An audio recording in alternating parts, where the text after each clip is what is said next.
ഡ്രസ്സുകളാ, ഇത് ഫുള്ള് ഡ്രസ്സാണല്ലോ. ഷെബിക്ക ഒന്നിങ്ങോട്ട് വന്നേ. വല്ലാത്തൊരു കഷ്ടം. ഇതാണോ ഇപ്പൊ ഗൾഫിൽ നിന്ന് വരുമ്പോ കൊണ്ടുവരിക? ഒരു മുട്ടായി പാക്കറ്റ് പോലും മേടിക്കാണ്ടാണ് ഈ ഇക്ക വന്നിരിക്കുന്നത്. എന്തെന്ന് ആൾക്കാർക്കെങ്കിലും നാലെണ്ണം കൊടുക്കാൻ വേണ്ടേ, അവനവന്റെ പിള്ളേർക്കെങ്കിലും. ഒന്നും ഇല്ലാണ്ട് വന്നിരിക്കുന്നു നോക്കിയേ. ഷെബിക്ക, ആൾക്കാർ അറിഞ്ഞതൊക്കെ നാണക്കേടല്ലേ. എന്താ സാരിക്കുട്ടി, എന്താ അങ്ങനെ വിളിച്ചിട്ട്? അല്ല, ഇത് റൂമൊക്കെ അടിപൊളിയാക്കിണ്ടല്ലോ. റൂം എന്താ അടിപൊളിയാക്കണേ? നിങ്ങൾ ചെയ്ത കാര്യങ്ങൾക്ക് ഓർമ്മ ഉണ്ട? ഇങ്ങനെയാണോ ഒരു ഗൾഫിൽ നിന്ന് വരിക? വെറും ഉള്ള അഴുക്ക് തുണിയും സാധനങ്ങളൊക്കെ ആയിട്ട് ഒരു മുട്ടായി കഷ്ണങ്ങൾക്ക് മേടിച്ചിട്ട് വരാൻ തോന്നിയിട്ടുണ്ടായിരുന്ന? എന്ത് പണി ഞങ്ങൾ ചെയ്ത്? അതെങ്ങനെയാ? ആൾക്കാർ എപ്പോഴും എല്ലാ പോലെ ഉണ്ടാവണ്ടേ?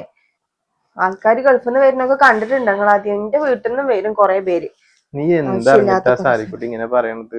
ഞാൻ എല്ലാ ലീവിനും വരുമ്പോ പെട്ടി നിറയാൻ കൈ നിറയാൻ സാധനങ്ങളായിട്ട് തന്നെയല്ലേ വരവ്. എപ്പോഴും വിശ്വതരുള്ള കാര്യം തന്നെയല്ലേ.